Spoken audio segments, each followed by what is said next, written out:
Hi, good afternoon, everyone. Welcome to our webinar. This is Dr. Adeshina from Smash USMLE Review. Um, I want to thank everybody for coming to our webinar today, and I'm very excited to share with you some important information regarding how to study for the USMLE exam. Uh, if you're already live on our webinar, you can just say hello. If you have any questions, please feel free to leave your messages, and we can talk more about your questions at the end of the presentation. So today, what we have today for you is basically we shall be talking about first aid for the USMLE Step 1 textbook and how to use question banks to study for the board exam. So the USMLE is a very important exam for you guys, and I kind of just let me tell you about myself before I start. My name is Dr. Adeshina. I did get my bachelor's in Bloomfield College, double major in biochemistry and biology. I graduated in 2008, got my medical degree at UMDNJ SOM in 2012. I did serve on the Board of Admissions and completed Step 1, Step 2, Complex Level 1, 2, and 3. I was inducted into the Gold Honor Humanism Society in 2011, and I've authored multiple articles on Medscape, did publish multiple case reports. I'm also part of the Dean of Education on Diverse Medicine to Mentoring Program for medical students.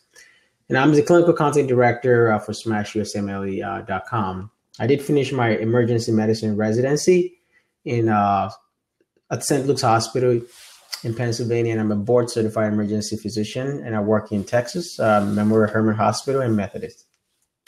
So without further ado, let's start the presentation. So we shall be giving a special giveaway today. So make sure you wait to the end of the presentation so you can take advantage of this opportunity.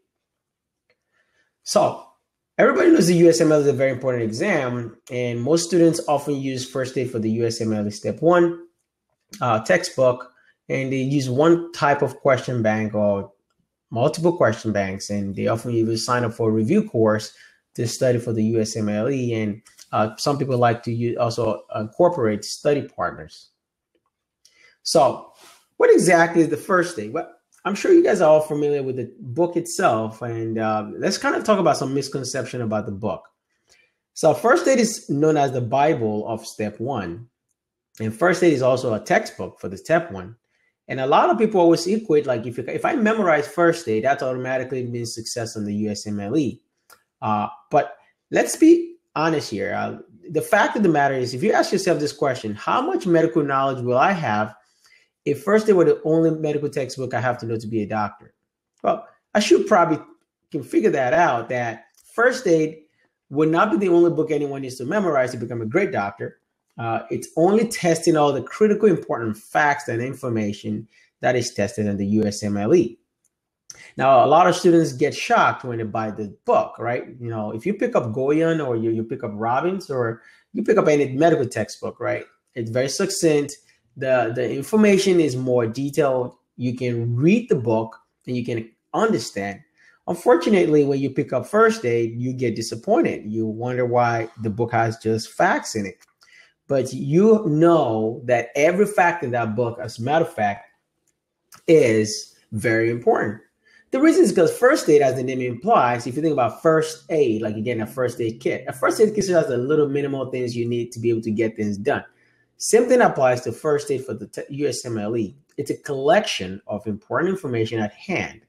Now, that collection just means the authors of the book have actually, been able to gather information from thousands and thousands of students who study for the exam and be able to collate the data on important facts that are commonly tested on the board exam, which means when you study in medical school, you're learning 100% of this information, but the board might only test you on 50% of the information, and you only care about the 50% that shows up on the board exam.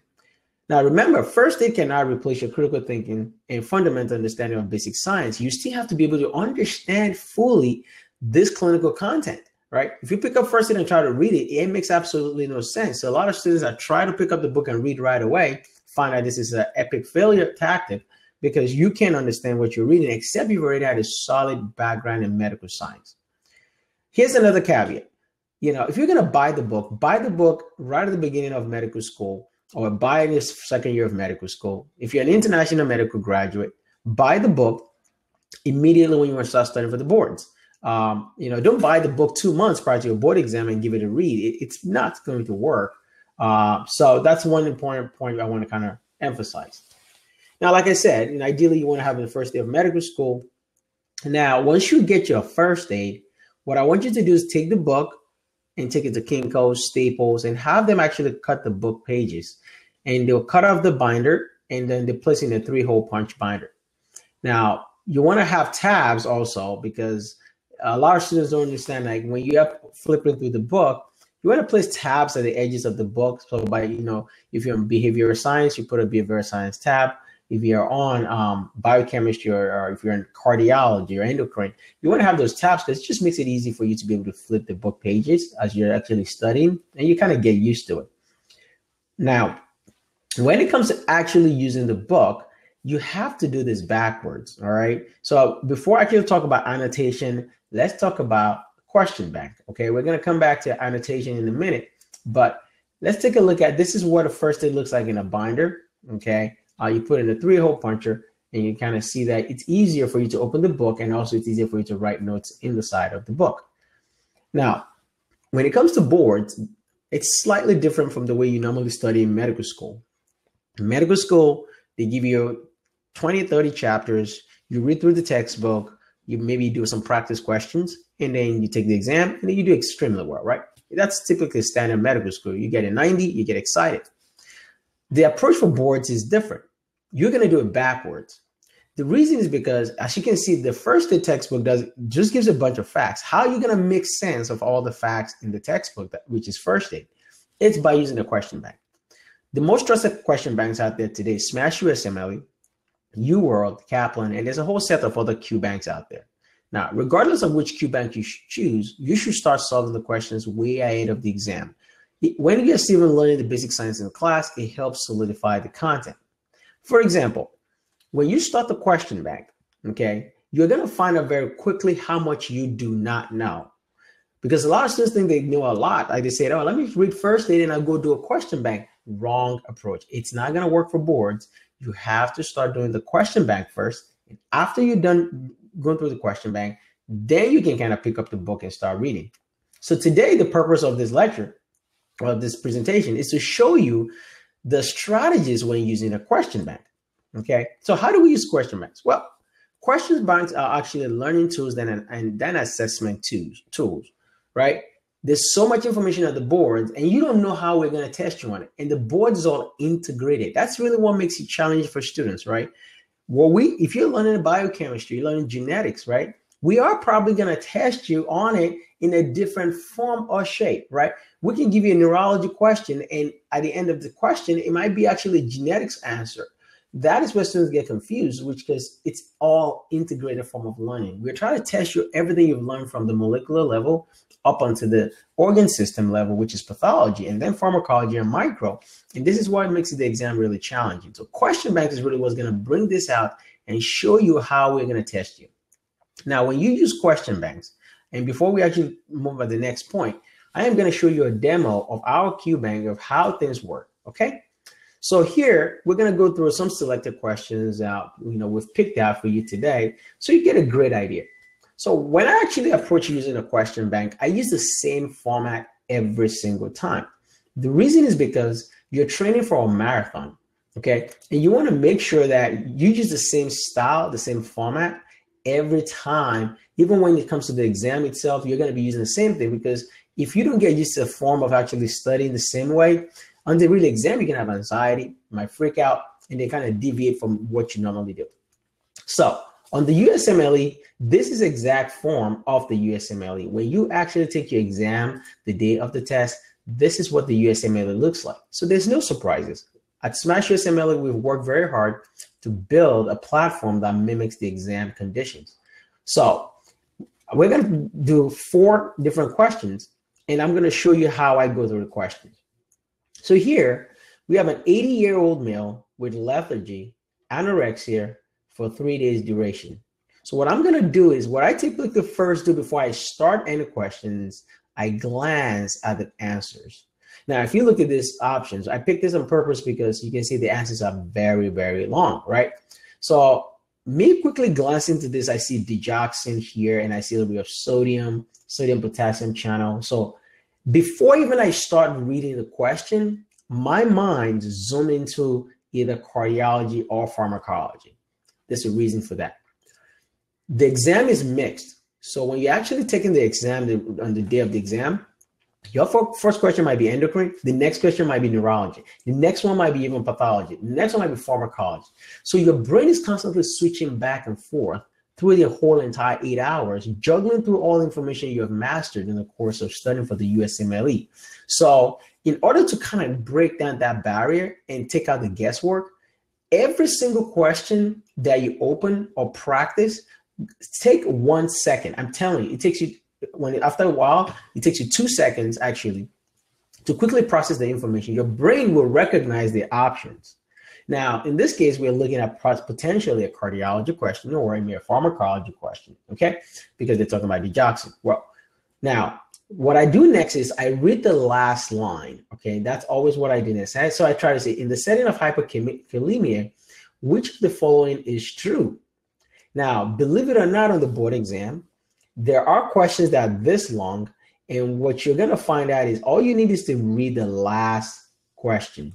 And if you read it, you don't even have to read the entire paragraph. So the USMLE used that as a tactic to make you go into fatigue mode, the board writers, because they give you all these cases. And if you look at this question, it just tells you in what setting is hyperkalemia, in the setting of hyperkalemia, which of the following is true. Now, granted, I have not even read the question, but if you look at the answers, we're talking about hyperkalemia because they're saying plasma digoxin level will be higher than expected because potassium and digoxin compete for the same target in the membrane-bound calcium channel. Now, in this question, you can immediately deduce that I don't even have to read the entire question. But just for the purpose of just to show you how easy these taxes are, let's read the question as a whole. Let's start from the beginning. So what I do is I start highlighting. There's a highlight function on the board exam. Please, please utilize and use it. It's going to save you a lot of headache. So especially for long paragraphs, even if it's not.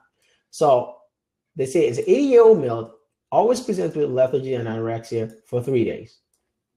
He has a history of atrial fibrillation and has been rate controlled for several years with digoxin. His history is otherwise unremarkable, and his physical exam was within normal limits. After labs were drawn, he is found to have a plasma potassium of 6 and a dig level of 4. Normal therapeutic levels between 0.8 and 2. In the setting of hyperkalemia, which of the following is true? Now, I want to show you something. See how I highlighted the most important facts inside this paragraph? I can summarize now this entire paragraph in 2 words. 80-year-old guy, lethargic, anorexia in 3 days, AFib on digoxin, hyperkalemia, and dig levels elevated. That's it. Now, what I've done is I've taken out all the clutter because I basically focus on what's really important. And the ultimate question says, in the setting of hyperkalemia, which of the following is true? Now, the correct answer is plasma digoxin level will be higher than expected because potassium and dig competes for the same target, and that's sodium ATPase pump. Now, the next target I always use is, let's assume you didn't know the answer to the question. Then use the right click button, because then you can take out the guesswork and say, okay, this looks like this is wrong, and this like this is wrong. I'm between B and C, okay, or between B and D. But in this case, the answer would be B. And we give you all the explanation, right? This patient, basically, the correct answer is B. And remember, the way digoxin works, dig actually binds to that sodium potassium ATPase protein. Remember that pumps sodium outside of the cell, brings potassium back into the cell, okay?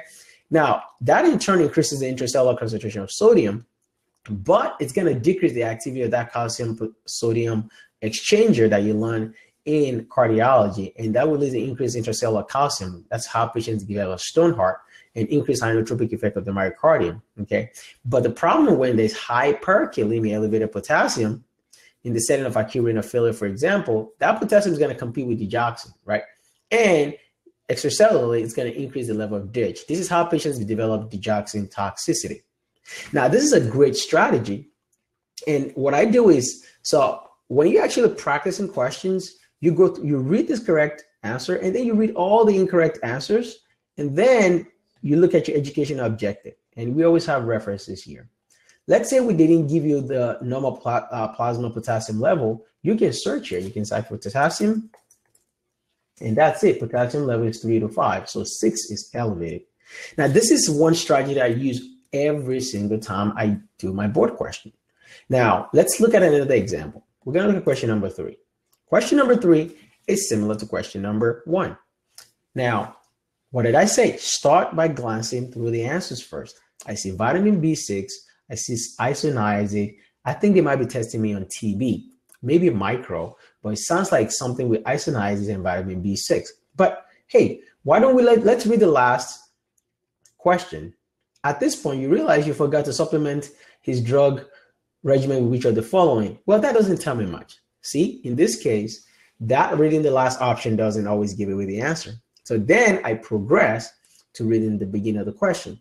Now I realize my brain has already zoomed in. I'm thinking biochemistry, some underlying pharmacology at this point. So I'm not thinking of any guess. I take the guesswork out of the game.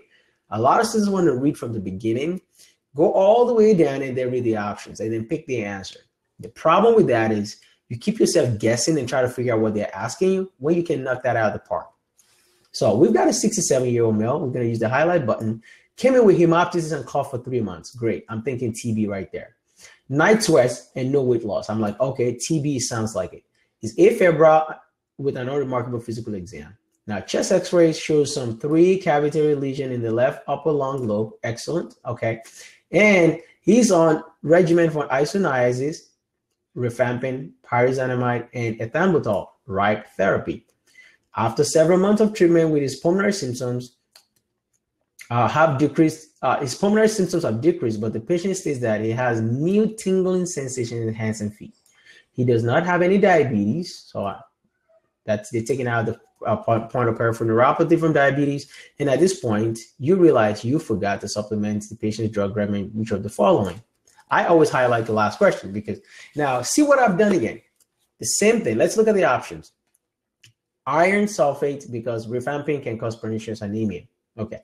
Vitamin B6 because isoniazid depletes vitamin B6 in the body, or vitamin B12 because isoniazid decreases its production, and vitamin D because isoniazid may decrease its production in the kidney, and folate because rifampin may inhibit absorption. Now, let's go back to the question real quick. Look at what I've done. I've summarized this entire 1, 2, 3, 4, 5 paragraphs into 67-year-old coming with hemoptysis cough for 3 months, has night sweats, no weight loss, has a 3 cavitary lesion in the left upper lung, is on RIPE therapy, he's got some new tingling sensation in hands and feet, is not diabetic. Look at how easy that is, guys. That is my approach every single time I study for the boards. Every time I do questions, this is how you should approach it. Now, you should be thinking, well, if a patient is on isoniazid, rifampin, pyrazinamide, and ethambutol, remember, isoniazid causes vitamin B6 deficiency. So that's a classic board question. So it makes correct answer to be B. Now, what happened to this patient is that he's developing peripheral neuropathy because he has vitamin B6 deficiency. And we've given you all the explanations here. And what really exact happens in that mechanism is INH induces vitamin B6 deficiency. And what I actually do is I also highlight when I read the correct explanation. What happens is INH binds to pyridoxal 5-phosphate and forms INH pyridoxal hydrosomes. That combination, basically pyridoxal 5-phosphate is a cofactor of glutamic acid decarboxylase, and then GABA transaminase in the GABA sympathetic pathway. And INH overdose eventually you decrease that level of pyridoxal 5-phosphate and decrease GABA synthesis. If you decrease GABA synthesis, that means you basically increase cerebral excitabilities and seizure. And so eventually, anytime you place a patient on isoniazid, you have to give them vitamin B6 so they don't develop peripheral neuropathy. I also strongly recommend you have to read every explanation here, okay? Iron deficiency only causes iron deficiency anemia, not pernicious anemia. And then you go through your education objectives, okay? So let's pick another question. We got a 30-year-old, so remember, glance through the option. So we got aortic dissection, pancreatitis, pericarditis, sounds something like between pulmonary or possible also cardiovascular question. But it's a short question, so this is easy. So we got a 30-year-old woman, okay, and as you see, what's the most likely diagnosis? That doesn't give us away. So let's start again. 30-year-old woman presented with chest pain for 1 day. Pain is in the center of her chest and works with inspiration and coughing. She reports that it improves when she leans forward while sitting at the exam table. EKG shows diffuse ST elevation in all leads. What's the most likely diagnosis? Now, this is a very easy question, right? Classic pericarditis, right? Chest pain gets better with leaning forward, gets worse when you lean back, right? Now, that is, and it has ST elevation in all leads. It's not on like two consecutive leads, concurrent leads. It's actually all leads. So that gives us pericarditis, right? Remember, if you don't know the answer, you can also always take out the guesser. Aortic dissection, MI, where it's not going to be MI because it's in all leads. PE, no, that's usually a sinus tachycardia. You get an R wave in V1, and pancreatitis will not cause you to have ST elevations.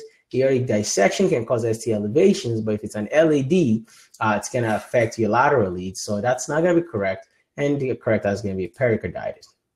And you can see here, we give you great explanation. You can see the EKG. Patient has ST elevation in 1, 2, also in AVL. They have in V1, V2, V3, all the way to V6. They also get a PR depression, which is very common with pericarditis. All right. So this is how you go about it. Now, when you actually now start studying for the board, you know, you've answered your question, and let's pick the last, and we'll go over this one more time. Here's another question. You can glance through the options, kind of same concepts, you know, atherosclerosis, Churg-Strauss, sounds like a cardiology question.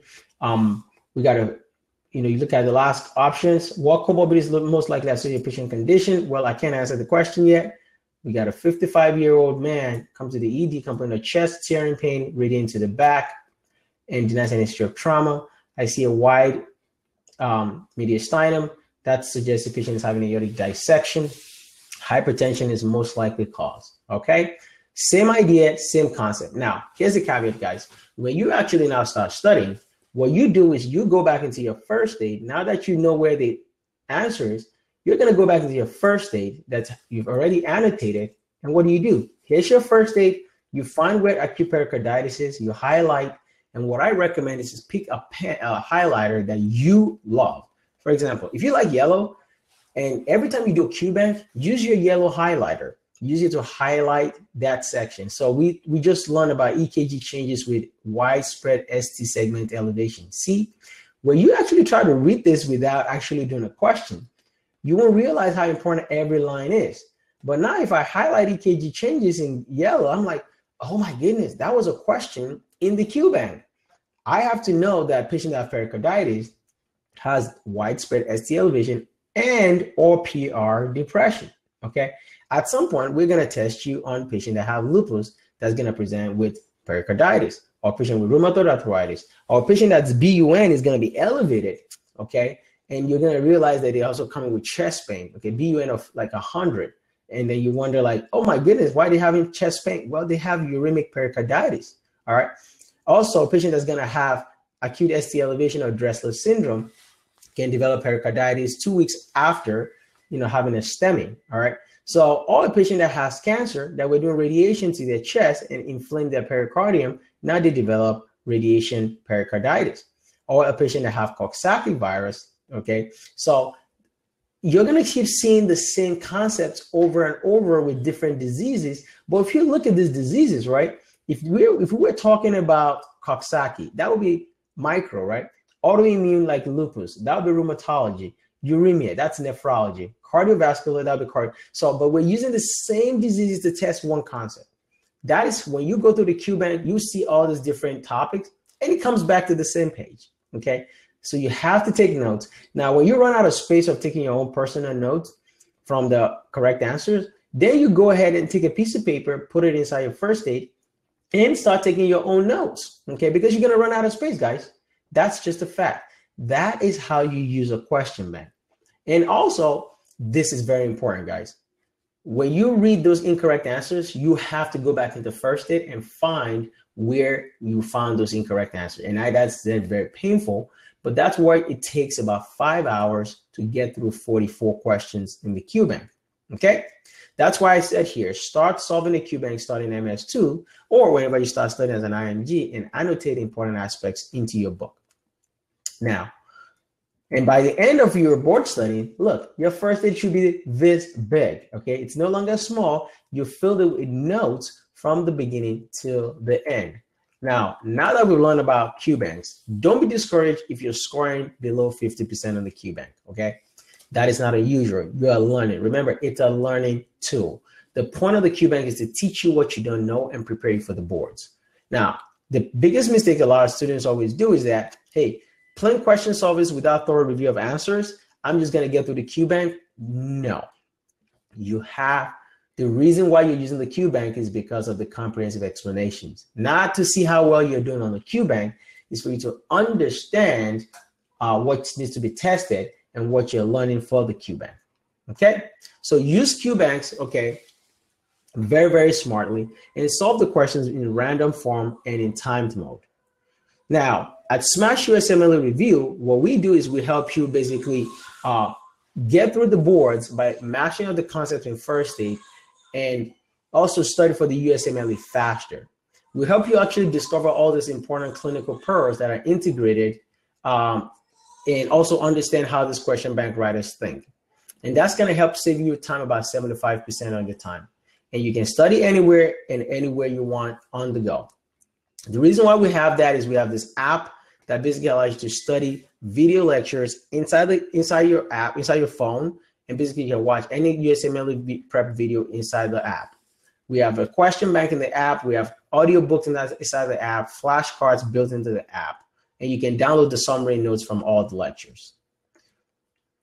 Our questions are about 4,000 questions for the USMLE. We got 2,200 questions for step 1, and we have about 1,900 for step 2.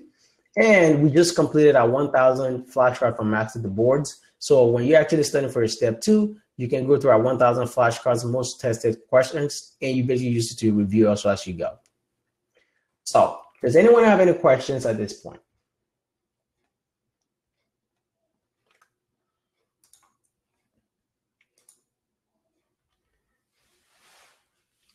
Yes, patients that have TB can also have weight loss. Yes, absolutely. Because Vic is asking questions.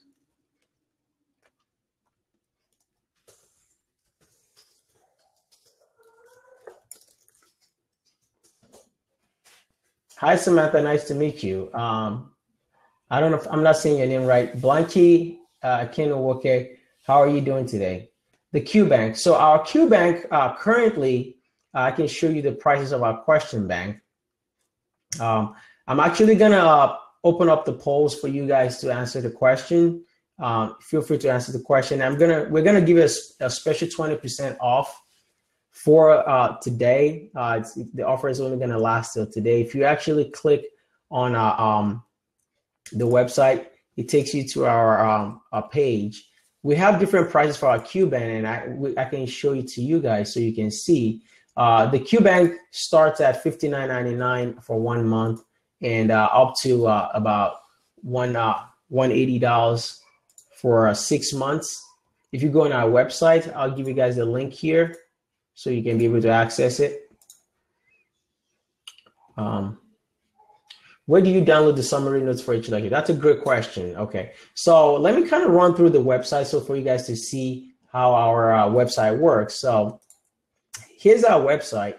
So if you go on our step 1 video section, also, if you go on a step 1 video section, what we did is we broke down our entire website according to first aid. So you start from behavioral sciences all the way to renal. And this is our lecture notes. Okay, this is biochemistry lecture notes, for example. You just click download, and the note basically downloads on your computer, and you can save it. I think I'm getting a little error here, but might be my internet connection. I think I'm getting blocked by Google, but normally you should be able to, I think it's because of my connection, but you should be able to actually download the lecture notes. Save link as, let me see if I can download the notes. Okay, here it is. So you can download the lecture notes, and there you go. You have to download it. I think I'm running into some network issues. But this is where you download our notes, because I think somebody's asking, where do you download all the notes here? Also, for example, let's say you were looking at a lecture, a question in cardiology that I think we talked about pericarditis a minute ago. Here's pericarditis lecture video that you can watch on our website. So we've made videos to follow first aid and all the high-yield points you need to know for the boards. So here, for example, if you don't understand pericarditis, even after doing the questions, or you keep getting the questions wrong over and over, here's the video. Exactly, not just the lungs. If it gets this way, it's going to get to the heart and cause pericarditis.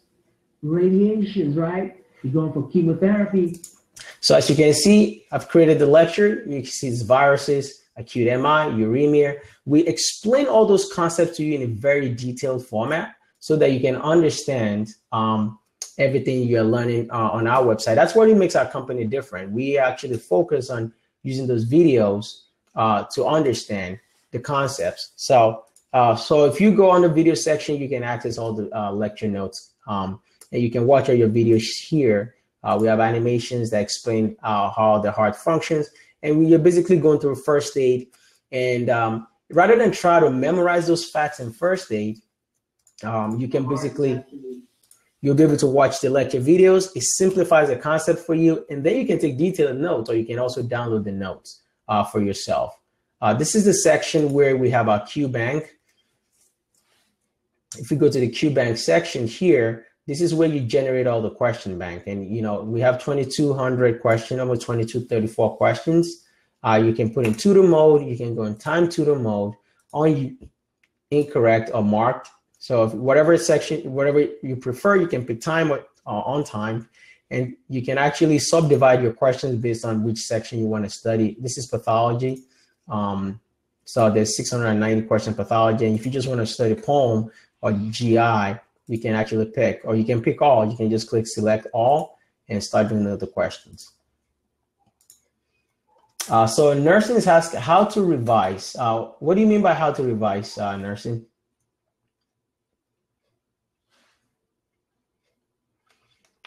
Jesus is asking, are there only 40 questions per block, right?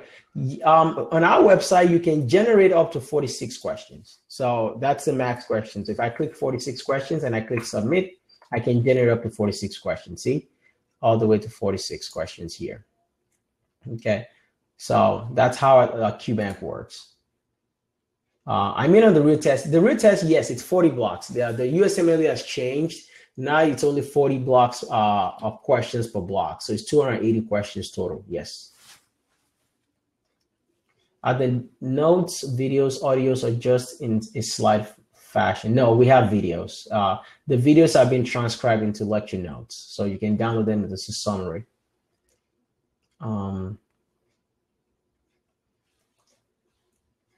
So I have 3 days per week. How can you do a study schedule? That's a great question. So if you come to our website here, we have our study schedule actually already created. I'm going to suspend this for a minute. So if you go to our dashboard, on the dashboard, we have our study plan for the USMLE Step 1. You see, we have about 1,300 downloads already. And if you download it, here's our study plan. We actually go through step by step how to study for the USMLE. We have a 3-month study plan. And let me just kind of show you real quick. So we tell you exactly, it's all about review, and then recall. So this is our schedule for a 3-month plan, because I think Jesus is asking a question. So we actually so if you look here, okay, I think you can see better now. Sunday to Saturday. So we actually incorporate UWorld also as a QBank that we recommend in conjunction with our question bank. We have the similar difficulty like UWorld. So because we know a lot of students are going to end up using UWorld also, so you end up having about 4,000 questions to be able to practice with. So what I would recommend for you is that basically you plot out your schedule. Here we recommend micro, and the micro with farm. Okay, and we would put the first 8 page numbers here for you so you can follow the page numbers accordingly. This is from First Aid 2015, so we have to update the pages numbers. That will be coming up soon. But what I recommend is basically pick the 3 days out of the week you have off and basically plug in your hours and basically do it block by block. Another thing I would recommend is if you go to our USMLE Advisor section, you can put in your calendar. So when you're studying for the boards, here's the block that we recommend. So we recommend a 3-block schedule. It depends on how many hours you have, but this is what we recommend for hardcore gunners. 8 to 12 o'clock, you want to study for 4 hours, but you only study for 45 minutes at a time. Also, you take a break from 12 to 1, and then you study from 1 to 5. You also can take a break from 5 to 6 and study from 6 to 11. Now, this is a very long schedule, but we recommend you only study for 45 minutes at a time. So if you study for 8 to 8:45, take a 15-minute break, and then do the next block of hours. And basically, you can put in here your schedule. See, you can actually type in your schedule here if you want to do micro from 12 a.m. to 12 p.m. to 3 p.m. And it automatically saves it on our website. So you can always come back and track your schedule for you. So that's what I would recommend. So does any other person have any other questions?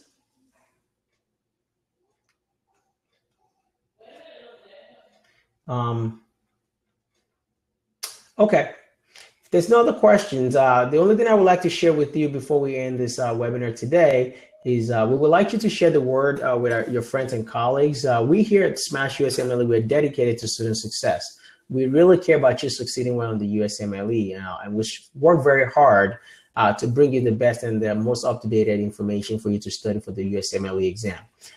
We do have a special 20% going on for today. You can use if you go to the offer section, you can just see get 20% off. Use the code MEDSTUDENT20 to get the offer.